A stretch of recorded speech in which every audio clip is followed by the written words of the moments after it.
Here we're going. Not sure if it sounds like it, but the reason why I'm starting this 20 minutes earlier than I normally do is I'm sick.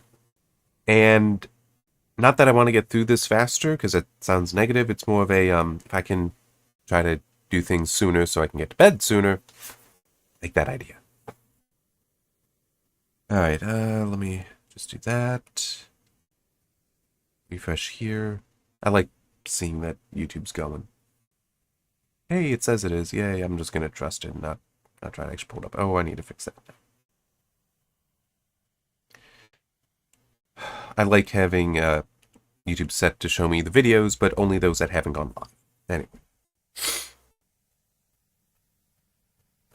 Oh, like I said, I'm sick. Mainly it's in my head. Whoops, there go my glasses. So yeah, might not be the clearest thinking. The Magicks of Magicks 2. Which I have different technical issues with it. The first is also what we're introduced to very near the beginning. I actually... The technical issues, yes, but I don't need to hold it against them too much. This may sound weird, but bear with me. So just trying to... So the idea is with, Magicks of Magicks 2, sorry, of Star Trek The Animated Series, I just realized I should do more to introduce. 9th episode produced, 8th episode to air. But anyway, they are going, the Enterprise's mission is to visit the center of the galaxy. Why?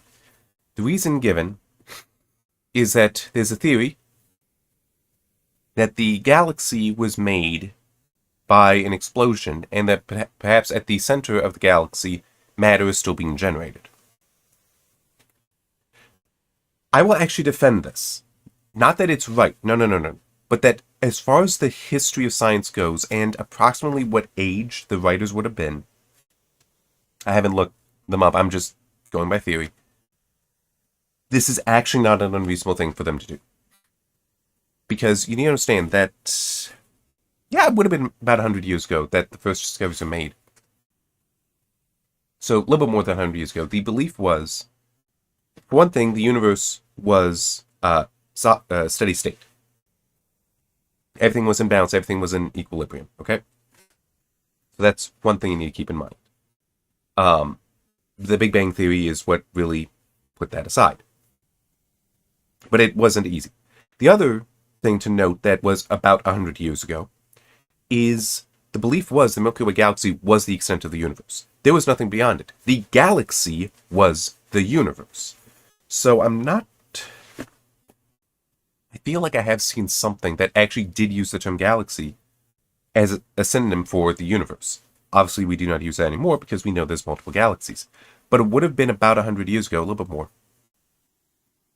that largely Hubble's observations that measured the distance to spiral nebulae as hundreds of millions of light years away, that they realized, oh, there's multiple galaxies in the universe.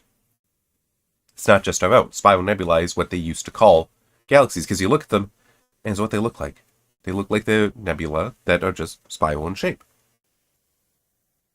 But until you know the distance, why can't they be nebula? So this is why I defend it. It is possible. And because it would have taken a while for that knowledge to spread and be adopted firmly as fact. It is reasonable to me that the writers for this were still being taught the old concepts. That the galaxy was the extent of the universe.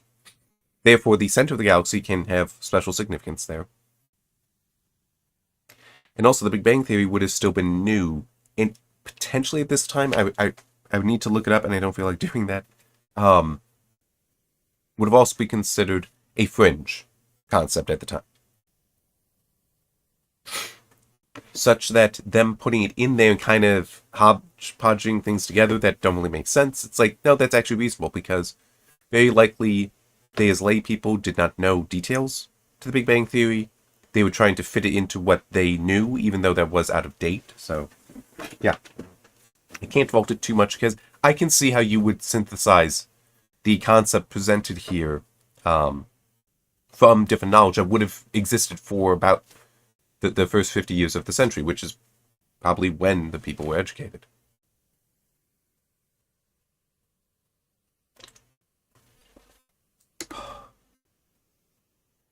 Okay. So that technical issue, I'm comfortable putting aside.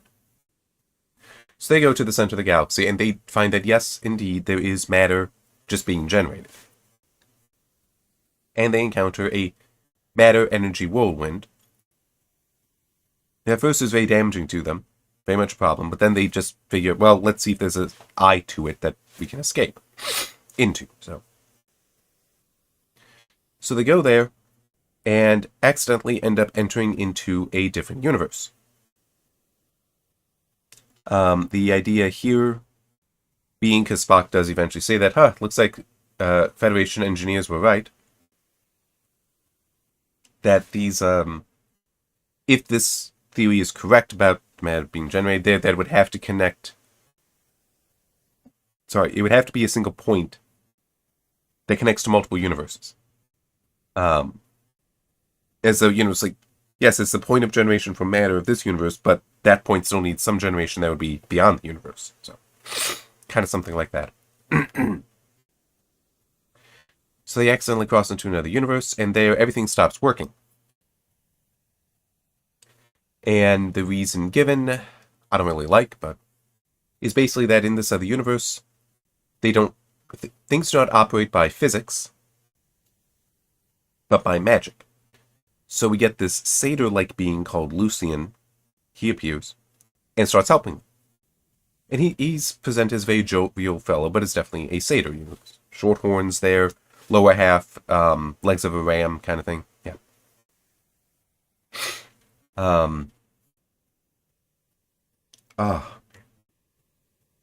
Sorry. So he starts helping. There was also one thing that they mentioned that's like, yeah, I don't really like that. It's weird. I'm still going to say it's bad, though. Because they mentioned that the ship's chronometers stopped working. The problem I have with that is technically, time is just a measurement between two events. Okay? That there isn't...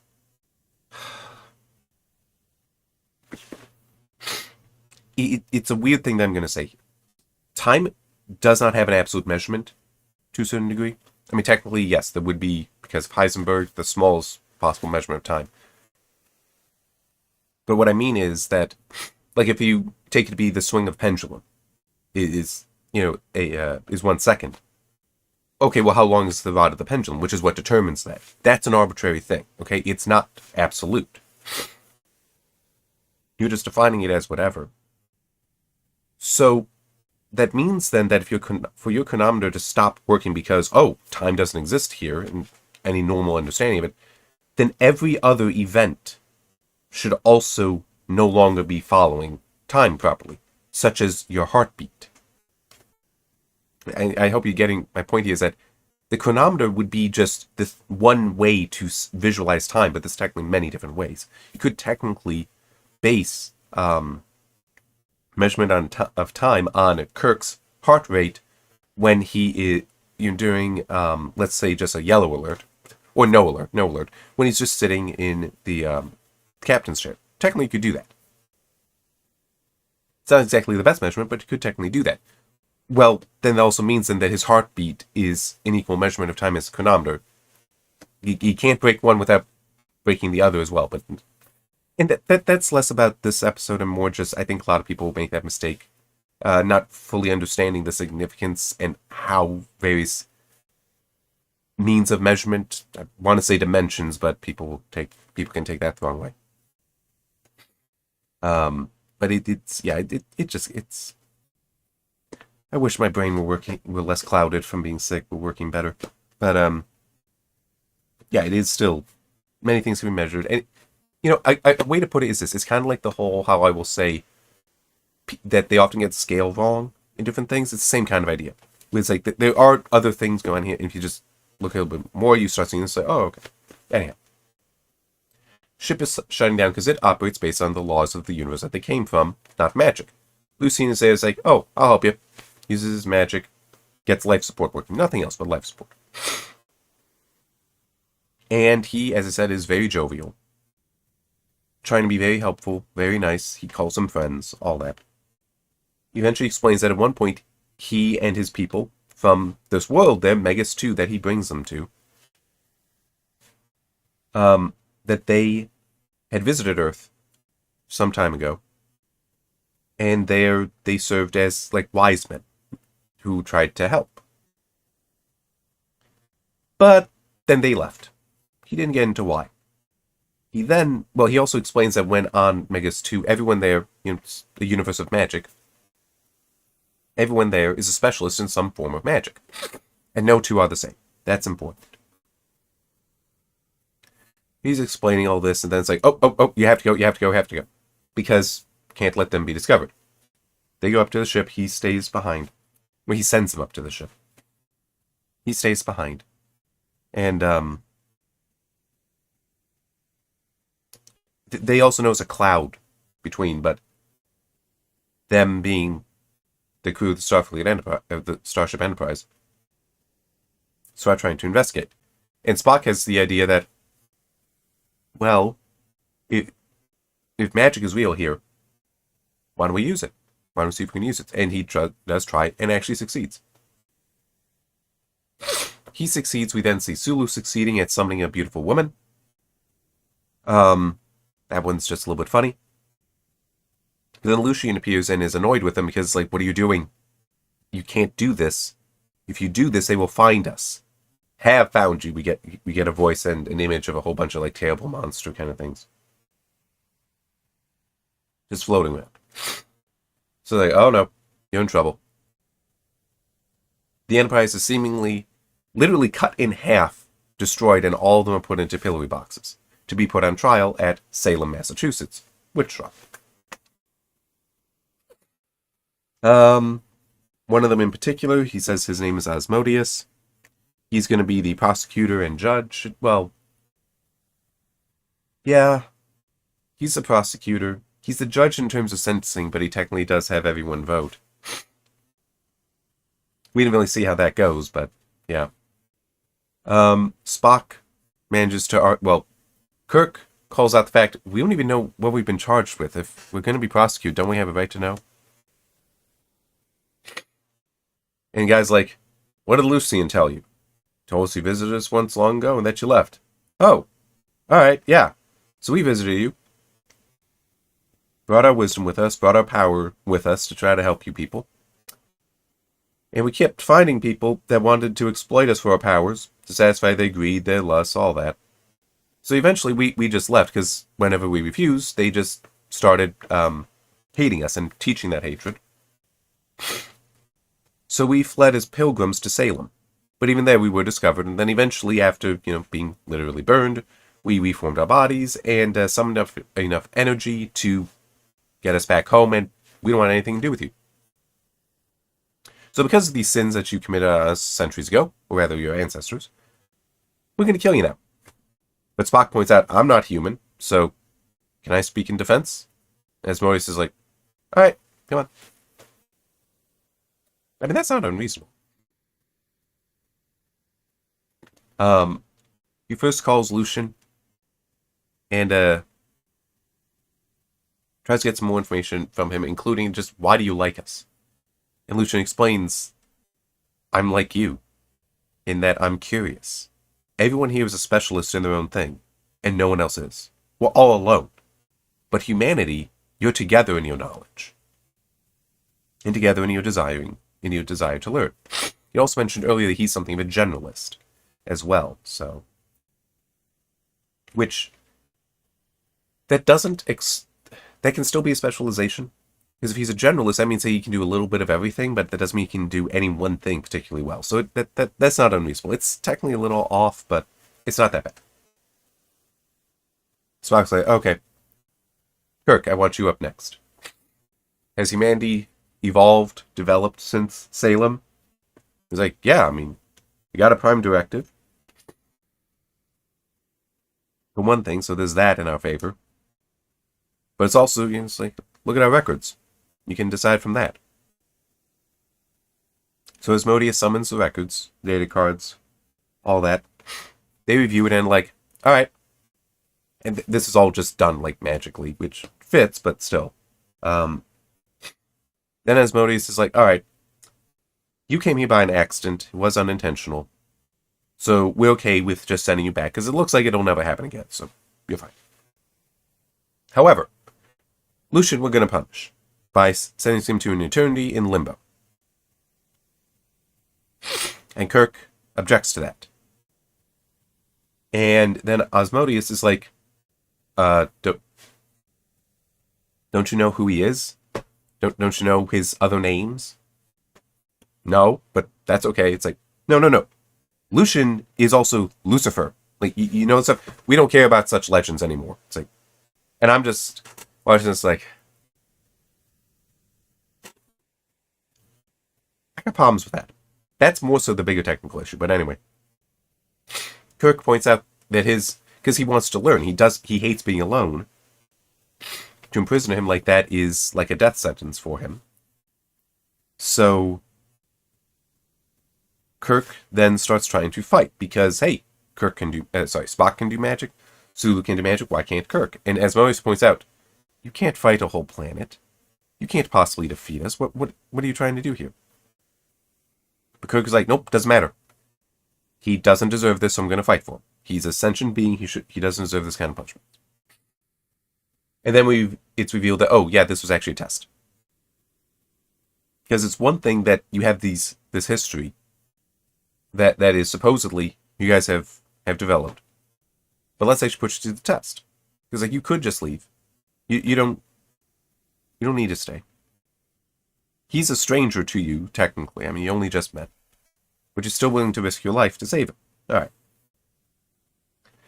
So it's like, alright, you passed the test. And for that reason, if our two peoples meet again, it'll be as friends. Don't worry about it. We do believe you've evolved. And then it's like, alright, they all get to go. And Lucian is really happy, and it's like, summons up ale, something in large mugs to drink, because like, hey, let's, celebrate. This is an old custom. I really liked it when we were still on Earth.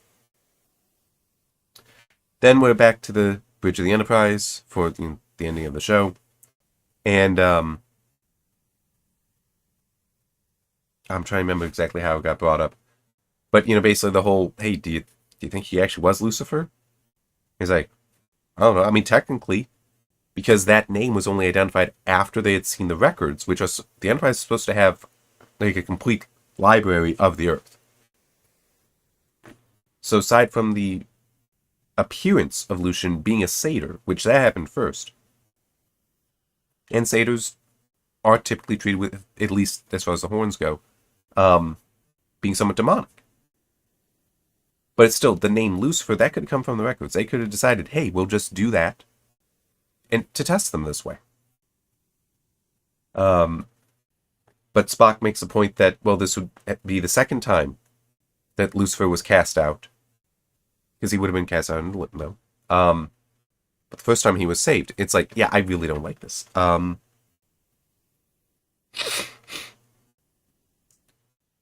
The idea of defending Satan, very bad idea. Because there's that element of he is supposed to be pure evil. He's not redeemable, and also the aspect that Satan chose that. Okay, because it's that is part of it, is that God, when with all the angels, laid out the plan, and Satan still chose, nope, I want to rule. I don't want to be a servant to you. He chose that eternally. Hence why irredeemable.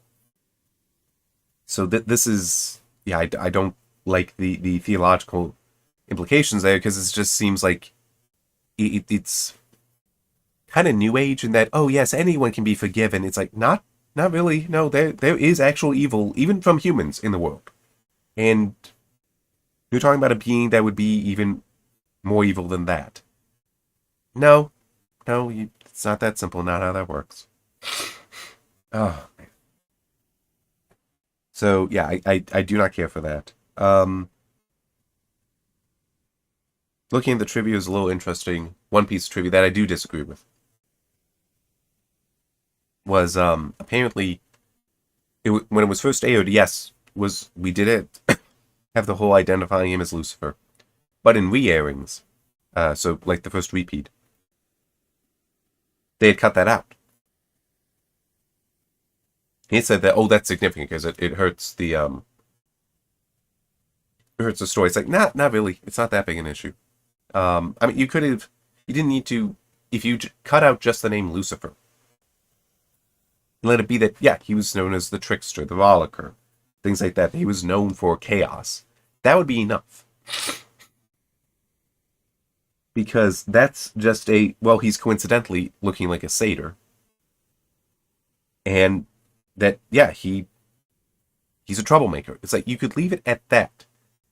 You don't need to go to the full, he's Lucifer thing, because it is just that's...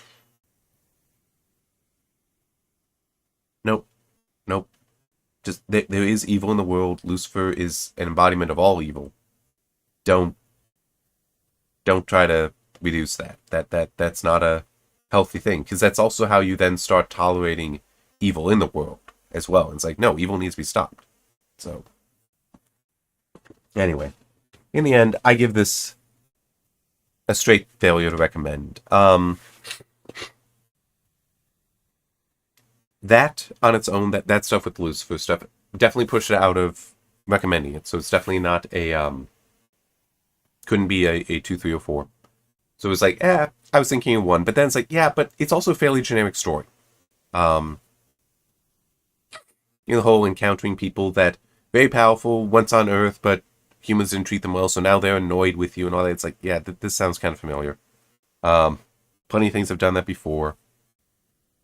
And we'll do it again. I mean, it's like, in a way, even Encounter in Farpoint with TNG, with Q trying to hold humanity culpable for all past sins. It's like, that's... Yeah, so... I get it. TNG came decades later, but it still is... This is not that novel a story concept. So, yeah. I'll also mention one other thing in the trivia. It was originally written and pitched for the original series, but was rejected. Then it was pitched to Roddenberry, who apparently liked it and said, yeah, we'll use that for the animated series. But Roddenberry then proceeded to completely rewrite the story, which the original writer didn't realize until it had finished and was aired. Yeah, that sounds like something Roddenberry would do. And also this story itself, I can believe that is a kind of Roddenberry story. Roddenberry was a utopist, I think, if I remember correctly, which is why when I finally finished the written review of this, which I'm making good progress. See, that's how far I am. So just this much left. But I'm sick, so I'm not going to be able to make as much use of the long weekend as I'd like to. But anyway, I want to do Utopia next because I still remember when I read it years ago, finding so many things in it where it's like, this is a horrible place. These are evil people. Because I just see it as one of those things, and hopefully my memory is correct. But I see it as one of those things where people think, oh, Utopia is such a wonderful thing. But it's like, let's sit down and talk about that. Let's see if you actually know what goes on in Utopia. Because I do believe that some of it, if you sat down and told people about it, they'd be like, yeah, you're right, this is horrible. I wouldn't want to live in Utopia. It's like, no, you wouldn't. Like, one of the things I remember is that there's only 4 ways you can dress. I think there's also, like, only 3 colors that you can dress in, but let's focus on just the 4 ways you can dress. 2 for males, 2 for females. 1 thing for boys or girls, 1 thing for men and women. So that's how you get 4. So it's like, if you're a boy, you dress as this. When you become a man, when you grow up, become a man, now you dress this way. Same kind of idea for girls. 4. There's a lot of people that right away would hate that.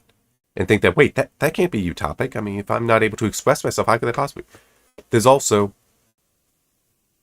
they constantly move you from house to house. So you can't form any attachment to your house. It's like, so you're constantly losing your home. Wonderful. That's great.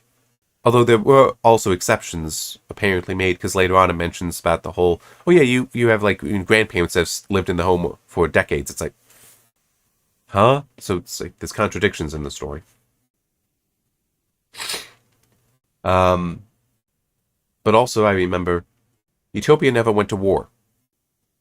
They would, hopefully I'm remembering this all correctly, but Utopia never went to war. Instead, they would communicate if they want to destroy town or let's say village A. They'd go to village B and be like, "Hey, want to be our friends, right? Yeah, go destroy village A." And it's like, go to war with them. Okay, and it didn't matter who won. If B won, great, they're our friends. So and we don't have to deal with A. If A won, it's like, great, they're weakened, so we can just basically buy them. I mean, it's like we don't care.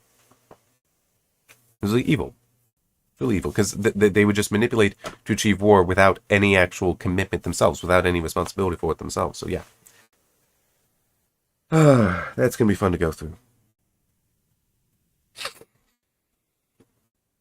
I do wonder though if there's been, are there any like commentaries on Utopia that do present it with like the historical context at the time? Because some of that stuff it might be at the time, yeah, that made sense, and why that'd be seen as a good thing was today would not be.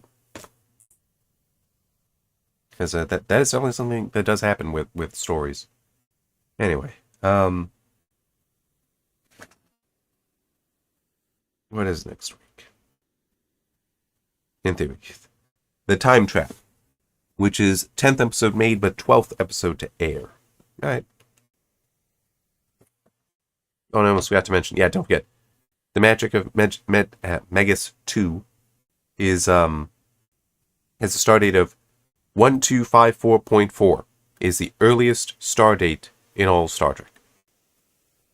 Because at least all the Star Trek I know, all the broadcast Star Trek, can't count Enterprise because that doesn't use star dates, that uses conventional dates. So